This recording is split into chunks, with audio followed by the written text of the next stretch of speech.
Well, actually, you know the sliding door movie. I definitely fit into that. There's so many sliding doors where I could have ended up in a different industry. I started off wanting to do astronomy and astrophysics. Fortunately, I didn't. Therefore, I have a job. I ended up doing maths and physics at university at the University of Otago in Dunedin. I was doing medical physics as a holiday job, so I was all over the place basically. And in fact, I nearly enrolled to do a PhD in robotic vision before I worked out. The funding wasn't going to work. And then I saw this a pamphlet from the ANU, and it said solar energy. I went, ooh, that's a thing. Wow, okay, I could do that. And so I got into the energy sector at that point. And so I spent 3 years studying solar energy, and I'd go to these conferences of the Solar Energy Society, and there would be this group of people that talked about buildings. I mean, I was all, big solar reflectors and all this sort of stuff, and building people was like, what? Buildings? Why? It was just this mystery to me. So anyway, I went on to finish my PhD, decided I needed to get out of the university system, and by that time I decided that I had one career goal, which was to do something good, something worthwhile, that had some value. Energy management, energy efficiency sort of reared its head in front of me. And I remember my PhD supervisor saying to me, well, that's not going to be very stimulating, Paul. I've never had a dull moment in 30 years. It has been just a constant process of learning. I ended up in air conditioning because that's where the work was. I could have ended up in all sorts of places, but I mean, literally, I spent my first year wandering around the University of Otago campus, waving the monitors at people and saying, turn that bloody heater off, and things like that. So, it all started pretty basic for me. I suppose one of the things I'd like to point out is that as a physicist coming into this industry, it really was a case of the big worry thing, is that a fan, and is that the hot thing, it's a boiler. But that meant that I had to learn step by step what everything was, how it fitted together. The real turning point for me was getting involved in building simulation, and that's where I really got hooked on buildings, and I've never really looked back. In 1995, I was involved in developing what became the New Zealand Building Code, and there was a large simulation study associated with that. Around 1998, I started getting really interested in questions around why what we were simulating didn't equal what we're seeing in practice. And in fact, there was a series of publications by a chap called Bill Bordas in the UK called the Probe Studies, who really got me interested in that question. I raised that because it was that thought pattern that led to my involvement in what was originally the Australian Building Greenhouse Rating Scheme and subsequently NABERS, which was, why don't we actually assess what buildings actually use as opposed to what they might use in theory? Surely there's something we can usefully say about real energy consumption. So ABGR, as it was then, was actually one of the projects that moved me to Australia from New Zealand.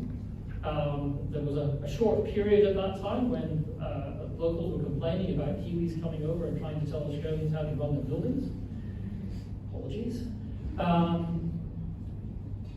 To be fair, it was a lot of hard work. The early days of ABGR and NABERS were tough work. It was a new concept, not just in Australia, but worldwide. The idea you could measure energy efficiency in buildings with a rating based on actual energy consumption was actually novel, verging on heretical. So to be advocating it was not always popular, but it was the good fight. As was mentioned, I built up my company Exergy up to 30 staff. I sold it in 2014 to Energy Action. We did the 2019 code development, huge team, like 30 people, massive project, and one of the most rewarding projects I've worked on as well. Unfortunately, I had some health issues after that. And so these days I work in sort of comfortable semi-retirement, but I'm still working on the things that I love, like neighbours and building code and things like that. It also means that I can sit and direct other people to do work while not actually doing anything myself, which is very gratifying. What have I learned? Well, ask the dumb questions. Everyone's scared to ask the dumb questions. I've learned just to ask the dumb questions. Sometimes you get tarred and feathered for it. Quite often people just congratulate you because they've been wondering what the answer was as well. Following your curiosity, as I mentioned with neighbours, it was a little thought that went through my mind that said, why? And from that developed into a concept, and that became a rating. Our industry is an industry of great diversity in terms of skills, abilities, functions, roles, ranging from people who are, massive innovators to people who just want to grind the handle. Okay?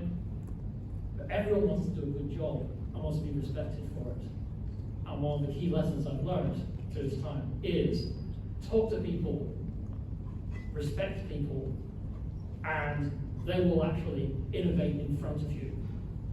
Getting people to come out of their shells and actually come up with their own ideas is immensely powerful. The other thing, this has had a little bit of press already this evening, AIRAH is special. I do a lot of stakeholder consultation work, and look, a lot of industry organisations are actually focused entirely on maintaining the status quo. AIRAH is not like that. AIRAH is about advancing, it's about moving forward, it's about changing, about moving into the future. That is special. Hold on to it, build it, live it. It's great. So anyway, going back to that original concept, of building services is the Cinderella of engineering. I'm proud to have spent my career working for the intelligent, diligent one who does all the important work and keeps everything going. Thanks to some early mentors, Stephen Caniff, who was my PhD supervisor, my early bosses, George Riddell and Michelle Hammer in New Zealand. Thanks to the people who made Neighbours a success, Sue Salmon and Matt Clark in the early days, Carlos Flores and the whole Neighbours team today, and also in the UK, Robert Cohen, Bill Bordas and Sarah Ratcliffe, who are doing fantastic things in making Neighbours happen over there. People I've worked with who've helped, challenged, inspired me, Erica Kenna, Chris Broomfield, Kavina Ardren, Grace Fu, Hong Sen Zhang, and numerous others. None of this would have happened without you, and it's been fantastic. And last but not least, Kathy, my wife, and family, firstly for putting up with long absences while I travelled, 3 days a week for years and years and years, and of course these days for my long presences where I don't travel for years and years. Finally, thanks to the industry and AIRAH for providing a great place to have had a career. I found my career to be its own ample reward, but to be recognised with this is incredibly special.